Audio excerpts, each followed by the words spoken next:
Assalamualaikum warahmatullahi taala wabarakatuh. Alhamdulillahirabbil alamin. Wassalatu wassalamu ala asyrafil anbiya'i wal mursalin wa ala alihi wa sahbihi ajma'in. Subhanaka la ilma lana illa ma 'allamtana innaka antal alimul hakim. Rabbi shrah li sadri wa yassir li amri wahlul 'uqdatam min lisani yafqahu qawli. Rabbi yassir wa la tu'assir wa tammim bil khair, amma ba'd. Kita akan berbicara tentang mengenai perjalanan kita ke alam barzah. Dan saya sendiri telah sebut pada kita semua bahawa kenapa kita berbicara tentang tajuk ininya ialah dengan tujuan nak suruh kita ni sentiasa hidup dalam keadaan bersiap. Bersiap untuk kita dipanggil menghadap di hadapan Allah. Sebab ramai di kalangan kita, bila kita hidup di atas dunia ni, kita jadi leka dan kita jadi hanyut terhadap dunia. Kadang-kadang dunia kita ni menjadikan diri kita ni leka terhadap keadaan yang kita lalui dalam kehidupan kita seharian. Kita jadi hanyut dengan dunia. Sedar-sedar kita telah dipanggil menghadap depan Allah. Ramai di kalangan kita begitu, diuji oleh Allah dengan ujian-ujian yang menyebabkan kita ni jadi tak sedar apa yang patut kita lakukan dan apa yang patut kita siapkan dalam hidup kita. Kita bersiap untuk nak balik kampung, kita bersiap untuk kita nak menyambut kedatangan tetamu. Tapi kita tak bersiap untuk kita dipanggil menghadap di hadapan Allah. Yang ni yang ramai di kalangan kita. Oleh demikian, kita berbicara tentang tajuk Mau'izah Hasanah ini. Mau'izah setiap-tiap malam-malam yang kita di antara maghrib dan isyak, ataupun di antara malam-malam lah, saya jadikan malam ini untuk kita membicarakan tentang tajuk sebegini, dengan tujuan nak suruh saya dan tuan-tuan semua, kita semua ni sentiasa membuat bekalan. Ada bekalan dalam hidup kita. Para penonton dan sahabat-sahabat sekalian, semenjak daripada PKP sampailah pada malam-malam sebegini, kita telah bicarakan tentang mengenai bagaimana saat kita dekat nak meninggal dunia. Kemudian lepas pada tersebut, kita cerita tentang mengenai bagaimana saat sakarat. Kemudian lepas pada tersebut, kita sambung lagi, kita bicarakan tentang mengenai bagaimana saat nyawa kita direntak keluar. Kemudian kita bicarakan lagi saat mana jenazah kita diusung. Kemudian kita bincang lagi tentang bila jenazah kita diturunkan ke dalam liang lahat. Bagaimana keadaan, kita perincikan sedikit demi sedikit. Kemudian sampailah kita cerita tentang orang-orang yang tidak akan ditanya di dalam kubur, yang tidak disoal pertanyaan oleh para malaikat Allah dalam kubur. Malam ini insya-Allah kita nak cerita tentang mengenai kemudahan dan keluasan kubur bagi orang mukmin. Bila kita sebut kita mukmin, Allah bagi pada kita masuk saja dalam kubur, kubur kita berubah menjadi taman pada taman-taman syurga, yang menyebabkan kita akan terbayang gambaran syurga tu macam mana pada diri kita. Bagaimana keadaan untuk kita dapat nikmat yang sedemikian rupa, dan amalan apa yang menyebabkan kita dapat keluasan, kelapangan pada kita saat mana kita menghadap di hadapan Allah Subhanahu Wa Taala, ditinggal seorang-seorang dalam kubur, menyendiri seorang-seorang. Tuan-tuan tak pernah ke dalam hidup kita ni kita bercakap tentang mengenai alam barzah meremang bulu roma kita?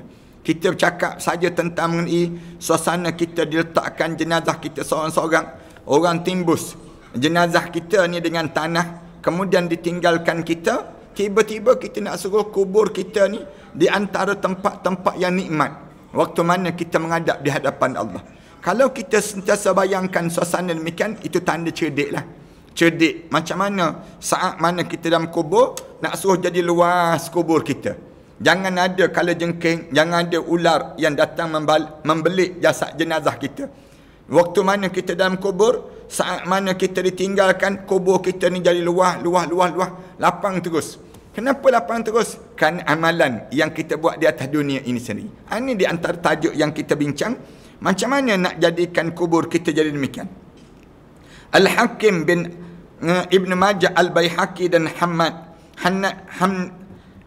Hannad menuturkan riwayat daripada Hani cerita, dia berkata bahawa jika Osman berdiri di sisi sebuah kubur, Sayyidina Osman dia akan menangis hingga janggutnya basah. Dan waktu mana Sayyidina Osman dia berdiri di tepi kubur, tiba-tiba dia berdiri itu basah janggut dia. Menangis sampai basah janggut dia. Lalu ditanya, kamu diingatkan akan syurga dan neraka, janganlah kamu menangis. Siapa yang kamu tangisi?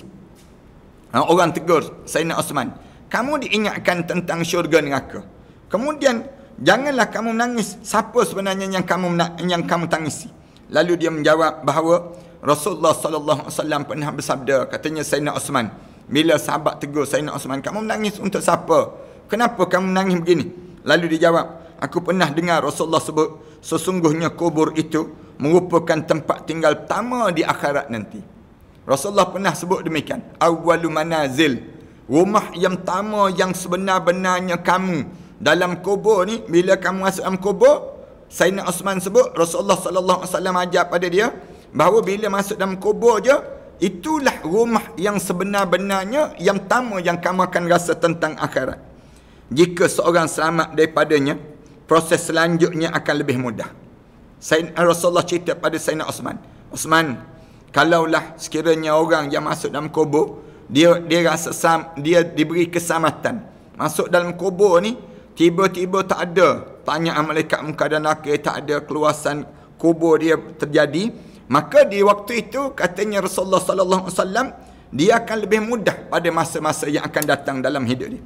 Akan tetapi jika dia tidak selamat, katakanlah seorang ni dia masuk saja dalam kubur, tiba-tiba dia tak selamat, masuk dalam kubur ni, proses sesudahnya akan lebih menjadi susah kepada seseorang ini sendiri. Siapa-siapa yang dia masuk dalam kubur, tiba-tiba kubur tu menyempit, kubur dia tu menjadi sukar untuk dia berada dalam kubur ni. Dia kena tanya soalan-soalan dan sebagainya, maka jalan-jalan dia untuk yang akan datang nanti lebih menyukarkan padanya. Allahu Akbar. Ni ingat betul-betul pada diri kita ni, dalam hidup kita ni, jangan biarkan kita ni, kubur kita ni jadi susah. Jangan. Sekarang ni waktu mana kita hidup ni, kita mula mencorakkan suasana untuk kita masuk dalam kubur sekejap lagi. Rasulullah sallallahu alaihi wasallam juga pernah bersabda, aku tidak pernah melihat satu pemandangan melainkan kubur itu lebih buruk daripadanya. Rasulullah sallallahu alaihi wasallam sebut, tak adalah satu pemandangan yang lebih dahsyat yang aku tengok dalam hidup ini, waktu mana aku dipertontonkan satu perjalanan akan datang nanti yang lebih teruk, yang lebih dahsyat, ialah di saat mana berada di dalam kubur. Bila masuk saja dalam kubur, masa itulah pemandangan yang menyukarkan dan menyusahkan dan menyesakkan. Di saat mana seorang dihumban ke dalam kubur dalam keadaan yang dia tidak membuat persiapan untuk menghadap di hadapan Allah. Rasulullah sallallahu alaihi wasallam juga pernah bersabda, Rasulullah sallallahu alaihi wasallam sebut, sementara itu daripada Barak dituturkan lagi, kami pernah bersama Rasulullah sallallahu alaihi wasallam menghantar seorang jenazah. Bila hantar jenazah, lalu Rasulullah duduk di tepi kuburnya. Rasulullah hantar jenazah, kemudian duduk tepi kubur. Baginda menangis sehingga basah janggut Rasulullah. Rasulullah duduk tepi kubur tu, Rasulullah menangis tak esak-esak sampai basah janggut Rasulullah. Aku pun bila tengok Rasulullah menangis macam tu, aku pun turut menangis sama. Kemudian Rasulullah sallallahu alaihi wasallam bersabda, Rasulullah sallallahu alaihi wasallam sebut, saudara-saudaraku, hendaklah kalian mempersiapkan diri untuk ini. Rasulullah sallallahu alaihi wasallam sudah sebut, saudara-saudara sekalian, kamu tolong bersiap untuk nak masuk dalam kubur ini. Kamu bersiap dengan perkara yang sedemikian rupa yang mesti ada pada setiap di kalangan kita ni. Sedangkan daripada Ibnu Umar dituturkan bahawa ada seorang yang meninggal di Madinah. Ada seorang yang meninggal di Madinah. Rasulullah sallallahu alaihi wasallam terus mengerjakan solat untuk dia. Allahu Akbar. Untungnya Rasulullah sembahyang jenazah untuk sahabat ini. Kemudian setelah mana selesai, Rasulullah bersabda, seandai sahaja dia meninggal bukan di tempat kelahirannya. Rasulullah sallallahu alaihi wasallam sebut demikian. Kalau orang ni dia meninggal dunia bukan tempat dia lahir, tapi tempat yang dia meninggal dunia tu jauh daripada tempat dia lahir. Lalu sahabat-sahabat tanya Rasulullah. Sahabat-sahabat tanya Rasulullah, mengapa demikian ya Rasulullah? Mengapa kamu sebut demikian ya Rasulullah? Lalu Rasulullah jawab, sesungguhnya jika seorang yang meninggal bukan di tempat kelahiran dia dan akan diukur baginya tempat di syurga daripada tempat kelahirannya sampai ke tempat akhir hayatnya. Rasulullah sallallahu alaihi wasallam sebut demikian. Luasnya kubur bagi orang mukmin, bila luasnya kubur dia ni sejarak mana Allah jadikan syurga untuk dia, sejarak tempat lahir dia sampai tempat dia mati. Dia meninggal dunia kat mana? Katakanlah saya ni berasal daripada Jerantuk Pahang. Saya lahir di Jerantuk Pahang. Tempat lahir saya. Kemudian sayanya sendiri Allah jadikan sampai umur saya meninggal dunia di Shah Alam. Misal contohnya. Jarak di tempat tinggal saya sampai ke Shah Alam, seluas itulah syurga Allah yang Allah jadikan bagi keluasan di antara seseorang yang dia meninggal dunia bukan di tempat kelahiran dia. Allahu Akbar. Allah jadikan pada seorang demikian. Ni dengan cara kita jadi orang mukmin lah. Bila kita jadi orang mukmin, kita ni jangan risau terhadap kematian, dia panggil. Yang kenapa kita jangan risau? Kerana syurga Allah telah tersedia untuk kita. Bagi orang mukmin lah, Allah jadikan orang mukmin ni, Allah selamatkan dia tersebut. Bila dia masuk dalam kubur, Allah lapangkan kubur dia seluas mana? Seluas daripada tempat dia lahir sampailah di tempat dia meninggal dunia. Tuan-tuan ingatkan, Allah yarham Datuk Dr. Harun Din yang meninggal dunia dekat Amerika Syarikat. Seluas mana kubur dia? Seluas mana syurga untuk diri dia? Yang Allah jadikan demikian. Demikian juga dengan siapa yang kadang-kadang dia meninggal dunia kat Mekah. Luas mana kubur dia? Luas mana kelapangan rezeki dia? Ni Allah jadikan untuk seorang yang Rasulullah kata alangkah bagusnya dia bila Rasulullah sallallahu alaihi wasallam kebumikan seorang sahabat ni. Rasulullah sallallahu alaihi wasallam selesai solat jenazah dia, Rasulullah kata alangkah bagusnya kalau dia meninggal dunia bukan tempat kelahirannya. Maksudnya sahabat tanya, maksudnya ya Rasulullah? Rasulullah kata orang mukmin ini kalau dia meninggal bukan di tempat kelahiran dia, akan diukur baginya tempat di syurga daripada tempat kelahiran dia sampai ke tempat akhir hayatnya. Allahu Akbar. Mudah-mudahan kita lah insya-Allah, biar Allah lapang. Ala kita ni meninggal dunia dekat Shah Alam, lahir dekat Shah Alam, meninggal dunia dekat Shah Alam. Luas mana dah kubur? Kalau orang dekat dunia baru, atas masuk dalam kubur tu, Allah lapangkan kubur dia. Meninggal dunia, katakanlah lahir dekat section 2. Kemudian meninggal dunia pula di mana? Meninggal dunia pula section 7. Misal contoh. Allah pun luas sangat dah. Rumah kita 22 kali 75 pun rasa luas dah. Suasana kita rasa demikian. Ini kan pula bagi orang mukmin. Bila orang mukmin, Allah jadikan pada dia, bila dia meninggal dunia di mana dia meninggal dunia. Sebab apa Allah jadikan demikian? Kerana orang mukmin ni sifat dia bergerak. Sifat orang mukmin ni dia tak duduk satu tempat, tak. Ni sifat orang mukmin. Bila dia boleh bergerak, dia mula musafir. Orang tanya, kenapa bermusafir orang mukmin ni? Kerana dia nak suruh cari ilmu. Hidup orang mukmin ni dia akan cari di mana tempat adanya ilmu, di situ dia kena dapatkan ilmu. Itu memang perlu ada. Yang kedua, nak sebarkan Islam. Orang Islam ni dia tak boleh duduk setempat, tak boleh. Sebab tu saya puji orang Cina, misal contohnya. Orang Cina daripada negara Cina, merata dunia ada orang Cina. Saya puji orang Pakistan, misal contohnya. Orang India yang merata dunia, pergi ke mana pun ada restoran Islam. Restoran yang makanan orang Islam yang sediakan. Ini contoh-contoh yang mudah lah dalam hidup kita. Ataupun dengan apa lagi? Dalam hidup kita, orang Kelantan yang berhijrah, orang negeri Kedah yang datang ke tempat lain. Semua ni dengan tujuan apa? Tujuan yang pertama, yang cari ilmu. Yang kedua, untuk sebarkan Islam. Yang ketiga, baru kerja, dia panggil. Tapi sayangnya orang kita ni, dalam hidup kita ni, kerja sebab yang utama. Kerja sebab yang utama. Zaman-zaman dahulu, orang ni bergerak. Imam Syafi'i bergerak daripada kota Baghdad sampai meninggal dunia dekat Mesir. Imam Syafi'i rahimahullah. Asal berada daripada kota Baghdad. Kemudian bergerak sampai Mesir. Orang tanya kenapa? Sebarkan ilmu, sebarkan Islam dan cari ilmu, menambahkan ilmu ni. Menambah ilmu ni merupakan satu cara yang diajar dalam Islam. Maka Islam ajar daripada duit zakat boleh dapatkan pada orang yang dipanggil Ibnus Sabil, orang yang hidup dalam keadaan berjalan mencari ilmu ni, mereka dapat duit-duit zakat ini sendiri. Hasil daripada mana? Hasil daripada yang namakan dengan mencari ilmu dan mencari ilmu. Zaman dahulu orang hidup dalam keadaan cari ilmu. Zaman sekarang orang hidup cari kerja. Itu beza dia panggil. Yang menyebabkan orang kita dia tak peduli terhadap ilmu. Dia yang penting aku ada kerja. Kenapa dia? Kerana dia fikir perut dia. Dia tak fikir tentang agama dia. Zaman dahulu orang sebarkan Islam ini, dia fikir tentang agama. Dia sebarkan Islam. Dia bergerak satu tempat, tahu dia ada orang alim di satu kawasan sebut, dia akan pergi duduk, tinggal. Kenapa? Nak pergi belajar dengan orang alim. Itu sifat yang dilakukan oleh kebanyakan orang-orang zaman-zaman dahulu. Sehingga kan daripada Khurasan datang ke bumi Malaysia. Orang yang datang daripada negara Arab datang ke negara kita. Dia bukan kerana apa dia? Nak sebarkan Islam. Dan nak suruh orang kita ni bila hidup di atas dunia ini sibuk cari nak tegakkan agama Allah Subhanahu Wa Taala. Suasana kita lah. Kadang-kadang orang kita ni jalan jauh. Kenapa? Cari jodoh rupa-rupanya. Cari jodoh. Dia bukan cari ilmu. Ni yang ada juga di kalangan kita. Sebab tu kita ni kalau berpindah randah, guna sebab ni. Pindah daripada kita duduk tempat yang tak ada ilmu. Suasana orang yang tak belajar. Kita pun cari mana orang belajar. Mana orang yang mengajar. Kita pergi duduk, kita tumpang ilmu di kalangan orang saleh tadi. Itu cara demikian pada kita.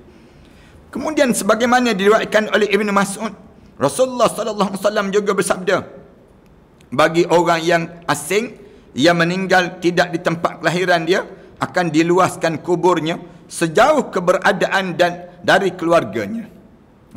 Luah mana? Luah mana pada seorang tersebut? Rasulullah sallallahu alaihi wasallam sebut, siapa-siapa yang meninggal dunia lalu Allah luaskan kubur dia. Kubur dia tu, dia meninggal dunia jauh daripada keluarga dia. Di antara tempat dia meninggal dunia sampai tempat keluarga dia, sejarah itulah kubur dia menjadi taman pada taman-taman syurga. Allah jadikan demikian pada seorang. Itu sebab yang kedua lah. Sebab yang kedua, bagaimana keluasan kubur yang Allah jadikan pada setiap mukmin. Kalau kita tanya, luah mana Ustaz?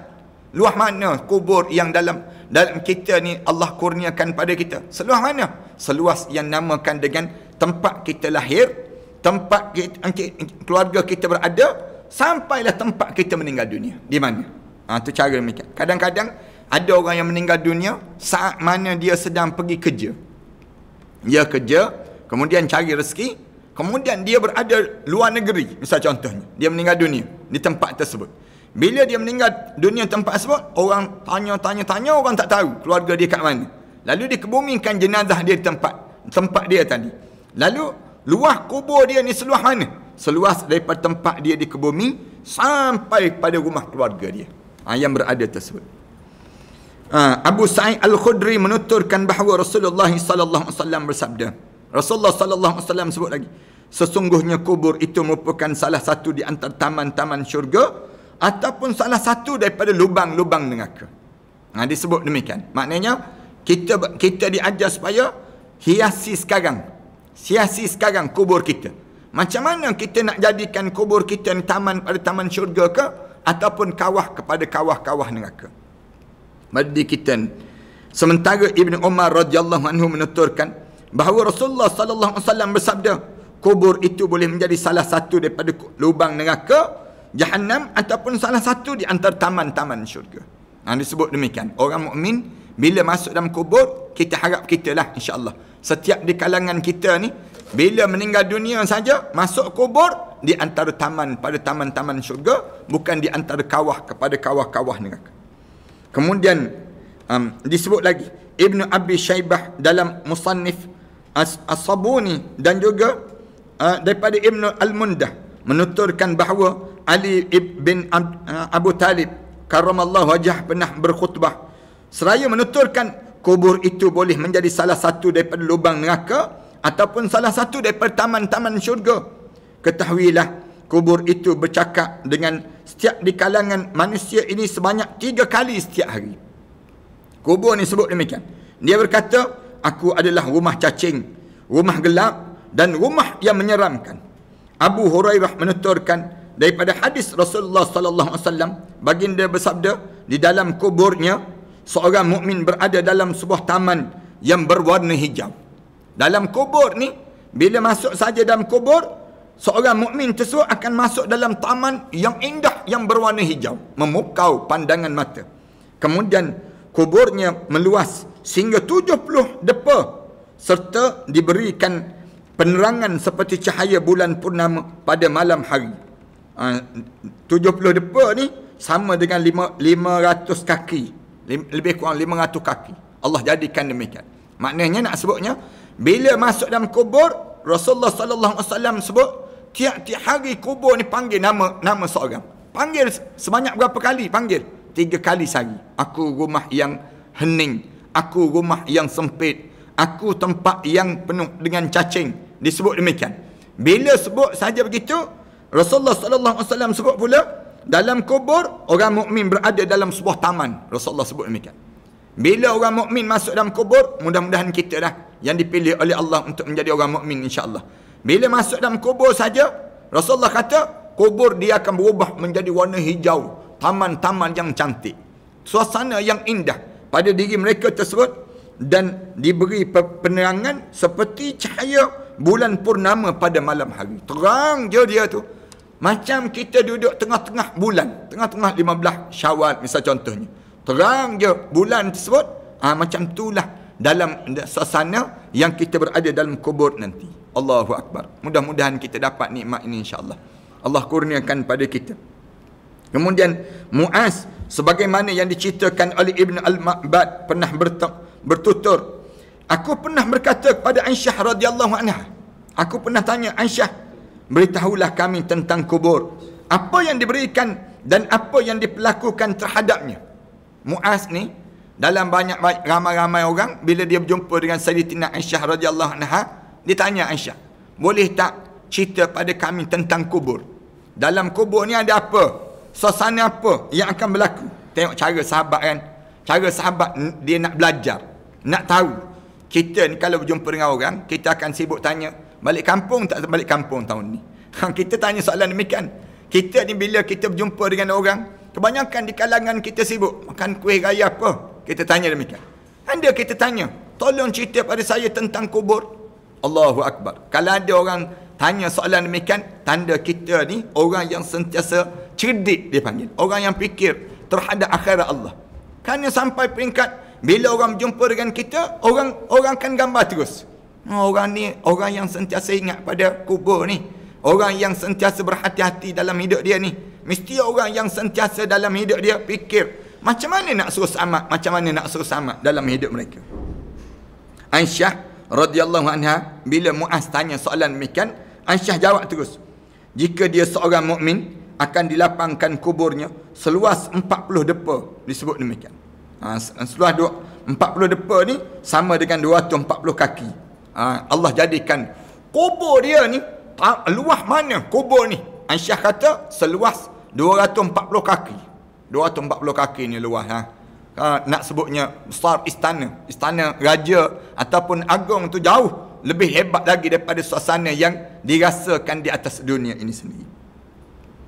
Al-Qurtubi mengatakan bahawa yang demikian itu berlaku setelah adanya penyempitan kubur. Imam Qurtubi kata berlakunya lapangnya kubur kita ni bila kita turun, kita kena sekali poing sekali tersebut berlaku dah himpitan kubur. Selesai himpitan kubur, baru dilapangkan kubur kita. Tu pandangan Imam Qurtubi rahimahullah. Imam Qurtubi rahimahullah dia kata, semuanya nikmat kubur yang kita dapat ke, azab kubur yang kita dapat ke, berlaku bila dah selesai dah himpitan kubur. Bila dah selesai himpitan kubur, maka berlakulah yang disebut, yang namakan dengan yang digambarkan dengan lepas pada selesai himpitan kubur, berlakulah yang namakan dengan keluasan kubur bagi orang mukmin itu sendiri. Allahu Akbar. Himpitan kubur tu kita dah bincang dah. Antara sebab kenapa kita ni kena himpitan kubur. Himpitan kubur kerana payah nak bersyukur. Sukar mulut kita ni nak sebut alhamdulillah. Orang kita ni dalam hidup kita ni kebanyakan kita sebut nasib baik. Nasib baik terbuka siaran malam ni dia sebut. Dia tak boleh sebut alhamdulillah, aku Allah lorongkan diri aku untuk membuka yang namakan dengan yang dinamakan dengan apa dia? Membukanya peluang untuk mendengar kuliah-kuliah sebegini. Ini patutnya demikian. Tapi mulut kita ni, kadang-kadang mulut kita ni sentiasa sebut. Mulut kita sebut, nasib baik, nasib baik. Mujur tak tersepak tai ayam, dia sebut demikian. Mujur dalam hidup dia. Ini yang menyebabkan dalam hidup kita ni kena ujian-ujian yang sebegini. Jangan pada diri kita belajar untuk melapangkan dada kita dan mensyukuri setiap nikmat yang Allah kurniakan pada diri kita. Allahu Akbar. Nak jaga-jaga pada diri kita demikian. Al-Qurtubi mengatakan bahawa yang demikian itu setelah mana adanya penyempitan kubur dan pertanyaan yang diajukan oleh malaikat Munkar dan Nakir. Kalau kita tanya lagi, kenapa yang terjadi demikian? Jawabnya kerana dah setelah mana selesai pertanyaan yang diajukan oleh malaikat Munkar dan Nakir, berlakulah dalam keadaan demikian yang namakan dengan keluasan kubur bagi orang mukmin. Sedangkan kubur orang kafir akan sentiasa sempit baginya. Orang kafir tak payah berangan lah. Nak jadi lapang kubur dia tak ada dah. Kita kata, kadang-kadang kan kita tengok orang kita ni bila orang kafir meninggal dunia je, dia kata RIF dia panggil. RIF, senang ceritanya. Rest in apa dia pada diri dia tersebut. Ni cara orang kita. Tapi nak sebutnya dalam hidup kita ni orang mukmin, dia kena faham bahawa bila masuk dalam kubur menjadi kerehatan dalam kehidupan kita ni. Kalau orang kafir akan jadi sempit baginya mengenai sabda Rasulullah sallallahu alaihi wasallam, sesungguhnya kubur itu boleh merupakan salah satu daripada taman syurga ataupun salah satu daripada kawah-kawah neraka. Menurut kami, hal yang demikian yang terjadi yang hakiki dan bukan metafora. Dipenuhi kubur orang mukmin dengan warna hijau, itu memang benar adanya, iaitu dengan tumbuhan rumput. Kalau kita tanya, kenapa kubur berubah menjadi warna hijau? Allah jadikan rumput-rumput daripada syurga Allah, bauan wangi semerbak, dan kita akan jadi lapang saja. Ni dia jadi demikian. Ni orang mukmin. Manakala orang kafir, jangan harap. Jangan dia ingat dia dah boleh RIP itu, rest in peace, konon-kononnya pada mereka sebut. Orang kafir ni dia akan jadi rehat, rest pada diri dia. Tak ada rehatnya. Masuk kubur, dia mula sakit dan mula terazab dalam kubur. Ini digambarkan. Ibnu Umar sendiri menyebutnya sebagai tumbuhan raihan. Katanya Abdullah bin Umar, yang disebut dengan suasana dalam kubur tu, kenapa jadi warna hijau cantik dan sebagainya? Karenanya ini datang daripada tumbuhan raihan daripada syurga Allah Subhanahu wa taala. Mudah-mudahan kita dapat nikmat ni insya-Allah. Mudah-mudahan. Sebahagian ulama berpendapat bahawa hal itu pandangan simbolik saja, metafora saja. Maksudnya bagi orang mukmin hal itu adalah keringanan pertanyaan. Kemudian jawapannya kesejahteraan, kehidupan yang baik dan keselesaan di dalamnya hingga dia dapat melihat sejauh pandangan matanya. Bagi orang mukmin, bila tengok saja suasana dalam kubur tersebut, dia nampak Allah sejauh pandangan mata, keluasan bagi kubur mereka tersebut. Allah jadikan demikian. Al-Qurtubi mengatakan pendapat yang pertama itu adalah lebih tepat dibandingkan dengan pendapat yang kedua. Walau mana sekalipun, yang pentingnya kubur kita ni menjadi taman pada taman-taman syurga dan jangan jadi kawah kepada kawah-kawah neraka. InsyaAllah kita akan sambung dalam membicarakan tajuk ini pada malam-malam yang kita akan lalui, malam-malam di PKP ini. InsyaAllah kita akan cerita tentang mengenai suasana-suasana kita dalam kubur. Bagaimana keadaan dalam kubur dan bagaimana nak suruh selamat kita dalam kubur. Mudah-mudahan dia akan bawa kebaikan pada kita semula insyaAllah. Terima kasih di atas kesempatan yang baik ini. Mudah-mudahan Allah panjangkan lagi umur kita dan Allah masukkan kita di kalangan hamba Allah yang saleh. Bismillahirrahmanirrahim. Alhamdulillahirabbil alamin. Wassalatu wassalamu ala asyrafil anbiya'i wal mursalin wa ala alihi wa sahbihi ajma'in. Rabbana iftah bainana wa bain qaumina bil haqq wa anta khairul fatihin. Rabbana zalamna anfusana wa illam taghfir lana wa tarhamna lanakuna minal khasirin. Rabbana wa tub alaina innaka antat tawwabur rahim. Rabbana atina fid dunya hasanah wa fil akhirati hasanah wa qina adzaban nar. Sallallahu ala Muhammad wa ala alihi wa sahbihi wasallam. Alhamdulillahirabbil alamin.